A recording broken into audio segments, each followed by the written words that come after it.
I have been the lead investigator of the case for the past 4 or 5 years, I would say. And Meier's evidence consists of photographs, films, metal, audio, and the prophecies. Now let's start with the photographs. I want to talk about this 1975 photo, this photo from 1981, and then this is a frame grab from a film that Meier took in 1975 as well. Now as you can see, there's something very similar about the tree that appears in these 3 different shots. They each contain the same bite mark out of the top right of the tree. They have the same angle on the right side of the tree. The film footage is too poor in quality to see any more details, but in the other 2 photos, the 1975 photo and the 1981 photo, they share the same lower right branch, the same bumps on the trunk of the tree, and the same dangling lower left branch. So maybe the extraterrestrials just like this tree. What's the harm in that? This is the location of the 1975 photo. As you can see, there is no tree. No one seems to remember where the film was taken, but it was not taken in either Wetzikon or in Hinwil. And there's over 4 kilometers between Hinwil and Wetzikon. This panoramic photo composite was actually provided by Figu.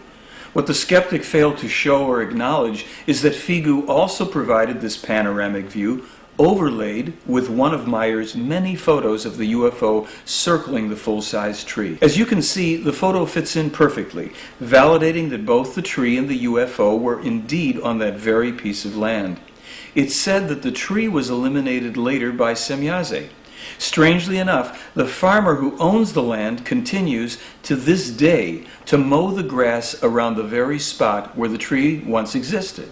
So all of the evidence suggests that this same model tree was used in the different photographs and films because the trees all share the same physical characteristics. The tree is the same size and shape even after 6 years. The photos and films were each taken in different cities. There's no evidence that a real live tree ever existed in any of these locations. And the official explanation from Meier and his followers is that the extraterrestrials erased people's memories about the tree, but they left the photographs and the films alone. Actually, Meier took photos of UFOs next to different kinds of trees, including these barren branch trees, 4 of them in this photograph. He took photos of the UFOs above trees and even in forests. Professional photographer, model maker, and miniature tree cultivator Jeff Ritzman tried to duplicate Meier's UFO tree photos and couldn't. And on top of that, 6 professors of forestry looked at Meier's photos and looked at the trees, and each one determined that the trees are full-sized, mature trees and not models. I don't keep photos of models in my collection. Yes. And I don't keep fakes in my collection. So we faked those, and we faked it with models, and neither one was of interest to me after Jim pointed out the difference. The model photos have sharper images because light travels less distance, less dispersal.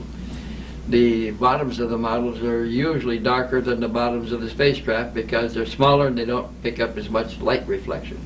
Billy Meier has released a handful of 8mm films of his spacecrafts in the 1970s. It's important to understand that Meier's films have never been transferred to videotape properly. One of the films, Meier says, shows that the object cannot be a model because it goes behind a hill in the distance. So does this film prove that the object is large and in the distance because it goes behind the hill? No, it doesn't.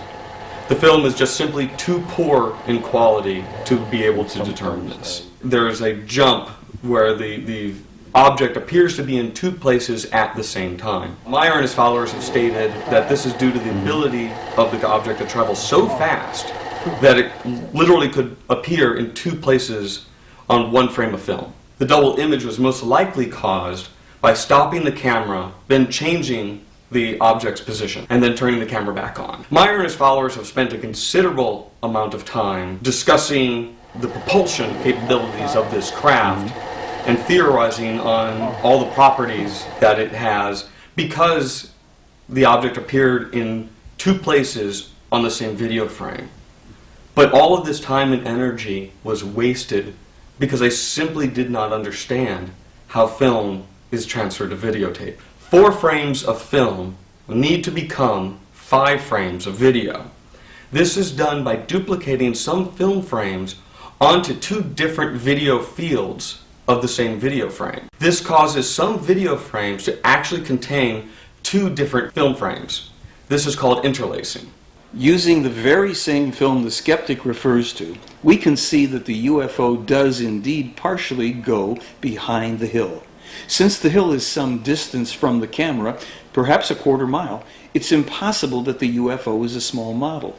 And notice that there's a continuous movement to the UFO as it flies back to the starting point in the center of the screen, becoming larger as it does. The film experts from Japan's Nippon TV not only looked at and videotaped the film, they looked at the film itself and indeed found the jump is made in only 1 frame. No cuts, no stops, and no models. In the original, highly detailed and thorough investigation report, it was absolutely determined by professional film experts from Nippon TV that the UFO appears in 2 places at once in only 1 frame of film. This is a photo of the actual segment of film that they examined, so the transfer rate of film to video is irrelevant to the discussion. I personally showed Meier's UFO photos and films to the owners of the company that won the Academy Award for Special Effects for Independence Day. When I asked them if these were models, these photos and films, they said, "No, we know models and those aren't models." I asked, "Can you duplicate Meier's films?" And they said, "If we could, we'd have to go to CGI." And I reminded them that in 1976 and 78, there was no Photoshop, no CGI, no home computers. Billy Meier also has metal samples that he claimed demonstrate signs of extraterrestrial manufacturing. This is that metal. The metal sample contained nearly every element in the periodic table, Vogel stated. Each pure element was bonded to each of the others, yet somehow retained its own identity. At 500x magnification, thulium was revealed. At 1600x, there are structures within structures, and at 2500x magnification, the sample was metal, but at the same time, it is crystal. Now this is an image of a diatom. It's a type of phytoplankton at 5000x magnification. Even using magnification far greater than what Marcel Vogel used when he did his examination, it is still impossible to view the elemental or atomic structure of an object using a scanning electron microscope. The resolution of the scanning electron microscope is simply not high enough to image down to that level. In fact, increasing the magnification of any object using any form of microscope will not tell you what the object is made of. The only way to determine the composition of an object is to use a process such as gas chromatography, mass spectrometry. Meier and his followers point to Marcel Vogel's analysis as another form of proof that Meier has been in contact with extraterrestrials. When he analyzed the metal samples, he detected the presence of thulium and other rare elements and gases in the metal samples by using spectral analysis, the standards for doing such.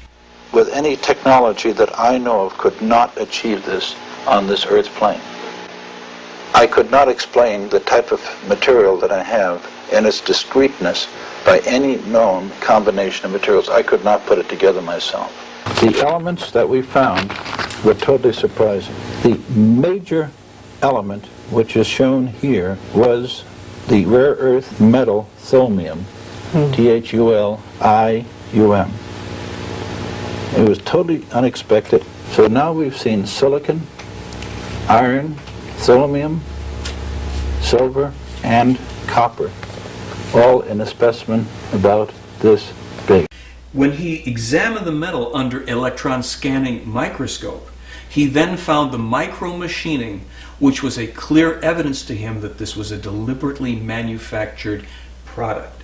We found evidence of what looks like mechanical manipulation. One sees now discrete marks in a diagonal form in this direction and marks in this direction. But what is exciting, it looks like it's been plowed. In other words, a pressure, and there is a scarfing on either side. Do we know what this metal is used for? We're told that these metals were representative of a number of the different stages, 7 stages of manufacturing that the Plejaren go through to create the metal for their spacecraft. Billy Meier also has an audio recording of what he claims is the sound of one of the extraterrestrial spaceships. It is these 8 inaudible frequencies that Meier and his followers use to point out the extraterrestrial nature of these audio recordings. The complete range of human hearing is from 15 hertz to 20,000 hertz. So no audio cassette tape recorder nor any audio cassette tape can record any frequencies outside the range of human hearing. It doesn't have any merit because the analysis done of this audio was in error.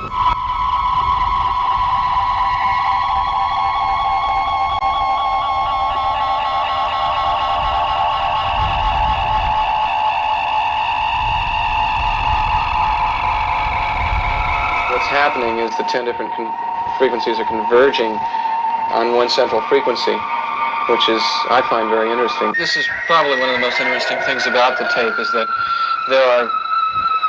What's this right now? Very, very many tones. Yeah.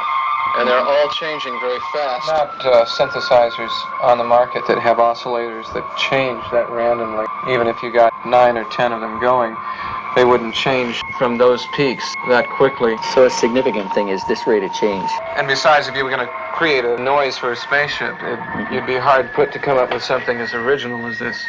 In the original preliminary investigation report done on this case, 8 different sound engineers had the opportunities to analyze the sounds on oscilloscopes and spectrum analyzers. These included 3 different laboratories, including U.S. Naval Undersea Labs. They could find no sound source of record that could produce these sounds. 24 were indeed in the audible range. The 8 inaudible sounds were determined through the calculations in a formula based on the existing sounds. To date, even with synthesizers, nobody has been able to duplicate the sounds which we make freely available to anybody who wants to try. So this next prophecy is one that Meier and his followers claim is the best case example demonstrating the accuracy of his predictions and therefore the ultimate proof that he is in contact with extraterrestrials. And the prophecy reads, "The danger of accidents in nuclear reactors will increase throughout the world. Regarding this subject, France in particular must be extraordinarily careful in every way, for one prophecy warns of a strong probability for an accident near Lyon." Now, the first thing to be aware of is how vague the actual prophecy is. It doesn't say that there will be an accident at a nuclear reactor near Lyon, only that there might be one at some point in the future. However, in 2005, Michael Horn stated that this prediction actually came true. In August of 2003, the world was having the worst heat wave in recorded history. France received 75% of its electrical power from nuclear power stations, such as the Bouguer power station, located on the Rhone River near Lyon. Nuclear power plants use the river water to cool the reactors and then release the heated water back into the river. French environmental regulations state that the maximum temperature that the water released back into the river can be is 24 degrees centigrade. The reason being that if warmer water were to be released back into the river, it could damage the plant and animal life of the river. This prophecy is one that Meier and his followers have publicly stated to be the best case example of his accurate ability to see the future. Not only was the plant not shut down in August of 2003, there never was any discussion of shutting the plant down. All of the discussions were on how to keep the plant generating as much electricity as possible. When I first saw the article, I was immediately reminded of Meier's prophecy regarding this specific nuclear power plant, which was one of 432 on the planet at the time. This prompted me to do more research. We found that article on the internet. It actually preceded the article from 2003 that showed the recent shutdown of that plant. The article from 2000 was even more telling. They foresaw tremendous damage had the repairs not been made at that time. Perhaps the most startling of what I call the prophetically accurate information in the Meier case pertains to Meier's astronomical information about numerous planets, but especially Jupiter, its rings, its moons. Meier specifically said that Io was the most volcanically active body in the solar system. He published that 5 months before we discovered it. More than a year after he published the information on a ring of Jupiter being composed of ionized sulfur particles, Science magazine published that information in January of 1980.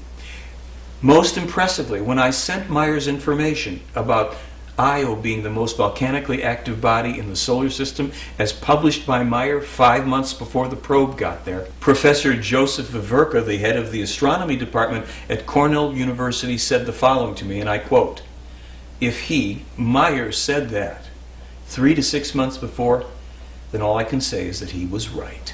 A lot of times people ask skeptics and other scientific organizations to prove that something is a hoax. It's actually not possible to do, because the only person who can call something a hoax legitimately is the person who perpetrated it. You would say, in your best judgment, that what he's used are models. Yes. Okay. There's nothing wrong with the idea of there being life outside of our solar system and life within the galaxy. It's just that so far Meier has not presented any evidence to show that any extraterrestrial life has come here. There are numerous scientists and experts who have examined, analyzed, and authenticated Meier's physical evidence, including such stellar personalities as Michael Malin from NASA and the Mars mission.